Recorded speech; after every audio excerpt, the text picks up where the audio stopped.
Assalamualaikum warahmatullahi wabarakatuh. Perkenalkan, nama saya Yoga Dargita Sabaswara dari program studi Teknik Produksi Benih angkatan 2018, jurusan Produksi Pertanian, Politeknik Negeri Jember. Jadi pada kesempatan siang hari ini saya akan memaparkan tugas dari postur penyuluhan dan komunikasi pertanian. Jadi tema yang saya angkat adalah mengenai tentang program Dusun Pariwisata, di mana di Desa Cemeduk, Desa Celuring, Kecamatan Celuring, Dusun Cemeduk, ada yang namanya suatu tempat yang sangat bernilai, nilai historis pastinya, pada saat kisah kekejaman PKI di tahun 65 kayak itu. Oke, jadi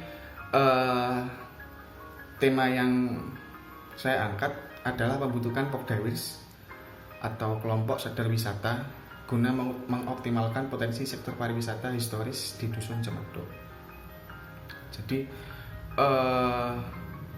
nama tempat yang akan kami angkat adalah Monumen Pancasila Jaya, di mana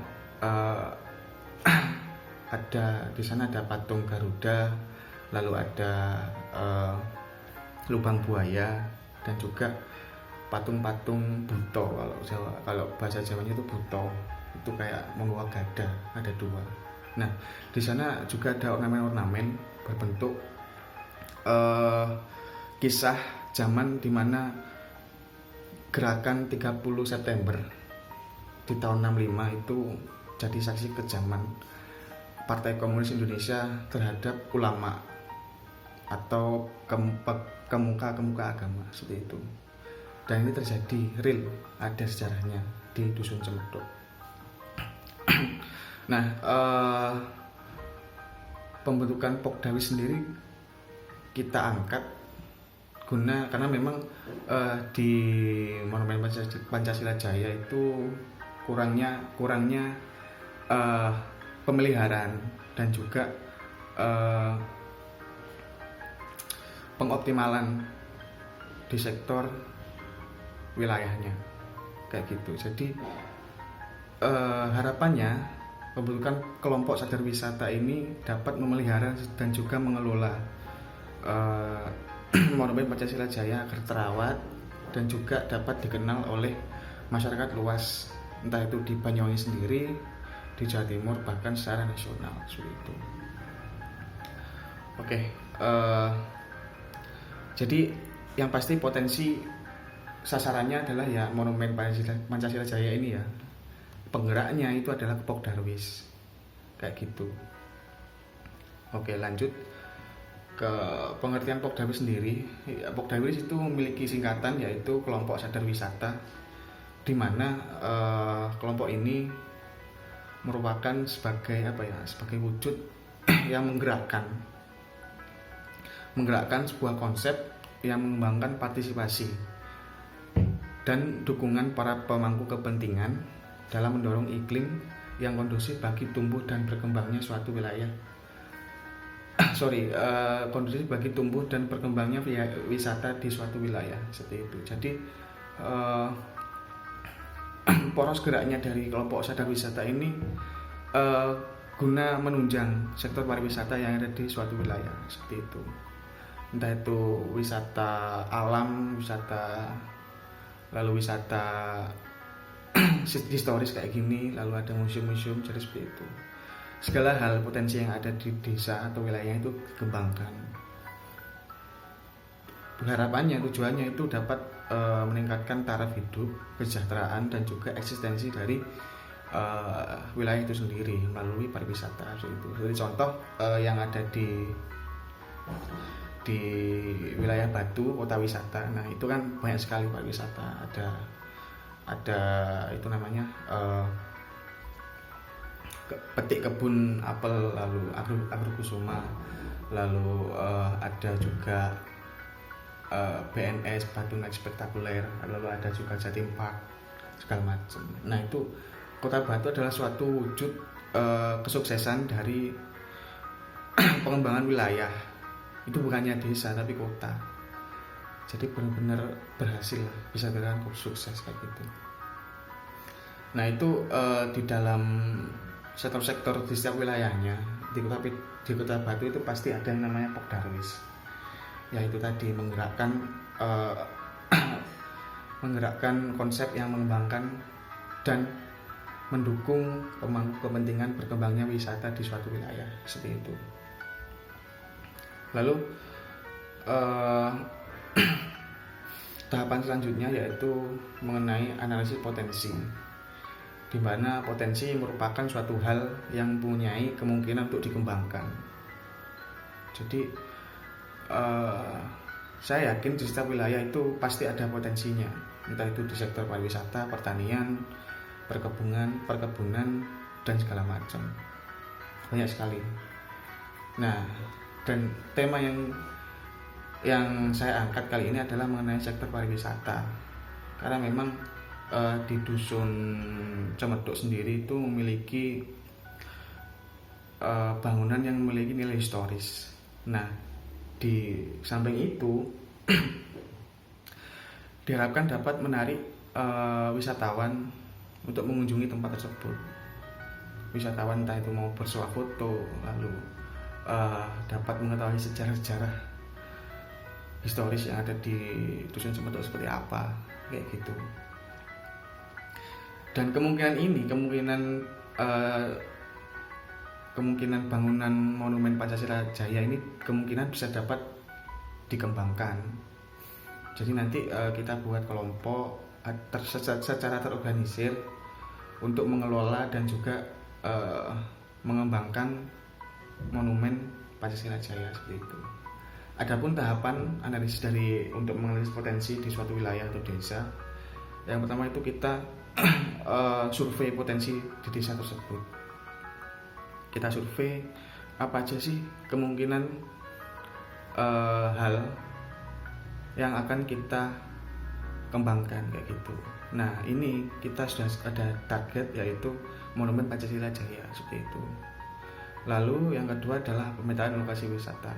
Nah pemetaan lokasi wisata itu benar-benar kita tata kelola ruangnya untuk diperindah lagi kayak gitu.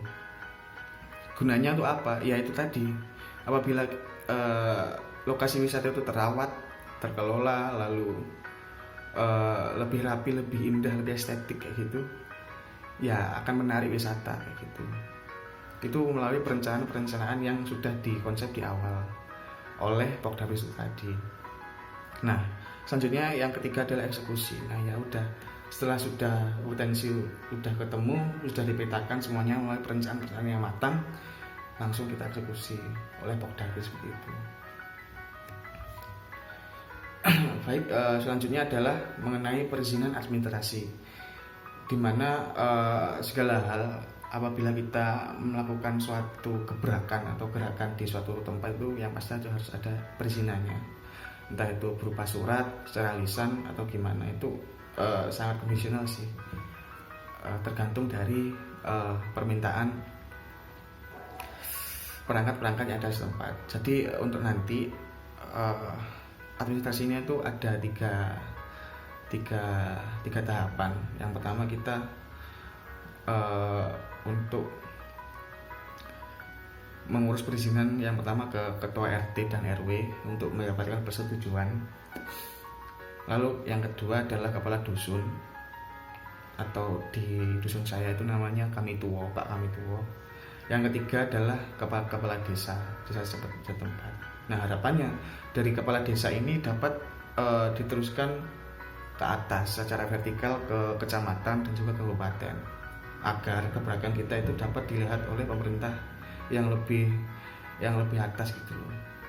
Jadi untuk nanti mungkin ada bantuan-bantuan dari pemerintah untuk meningkatkan dari sektor pariwisata. Harapannya dapat dilirik lah oleh Dinas Pariwisata di Kabupaten Banyuwangi seperti itu. Lalu yang terakhir adalah mengenai pembentukan Pokdawis. Jadi Pokdawis ini kan sifatnya suatu apa ya, terorganisir gitu, ada organisasinya. Nah, pembentukannya itu ada ya seperti biasa organisasi pada umumnya. Yang pertama ada ketua, penanggung jawab dari segala kegiatan atau penanggung jawab dari kelompok itu sendiri. Yang kedua adalah sekretaris jenderal, di mana ini sebagai badan koordinasi dari sekretaris dan juga bendahara. Yang ketiga adalah sekretaris, yaitu yang mengurusi korespondensi, sekretariatan, lalu surat menyurat dan segala macam. Dan yang ketiga adalah bendahara. Nah ini bendahara ini diharapkan dapat memetakan keuangan yang sangat rapi. Jadi untuk apa itu namanya, untuk pemeliharaan ada, untuk gaji karyawan ada, untuk sektor-sektor yang lain juga ada gitu. Jadi benar-benar rapi, akuntabel, transparan. Selanjutnya kita masuk ke divisi-divisi. Dan yang pertama adalah divisi ketertiban dan keamanan, di mana ini yang menertibkan dan mengamankan kondisi yang ada di wilayah sektor pariwisata. Selanjutnya adalah divisi kebersihan dan juga keindahan, di mana divisi ini sangat sangat krusial lah, di mana suatu wilayah apalagi tidak bersih dan juga tidak terjaga keindahannya, maka akan mengurangi keestetikanya dari suatu wilayah tersebut, terutama di wilayah pariwisata kayak gitu. Karena memang apabila wilayahnya itu tidak bersih atau indah, ya yang pasti ya mengurangi mengurangi minat wisatawan untuk datang ke tempat tersebut seperti itu. Lalu selanjutnya ada divisi daya tarik wisata dan juga humas, di mana ini merupakan sebagai wujud pengiklanan dari wisata itu sendiri. Jadi penyebaran di media sosial, lalu promosi kayak gitu ya, itu tadi untuk menunjang kedatangan dari wisatawan untuk ke tempat wisata di Monumen Pancasila Jaya untuk menikmati keindahan ornamen-ornamen yang ada di sana. Dan juga ada humas sebagai hubungan masyarakat, di mana apabila nanti ada pihak-pihak yang mau berkolaborasi atau segala macam, ya intinya yang mau berkomunikasi dengan kita, ya divisi humas lah yang akan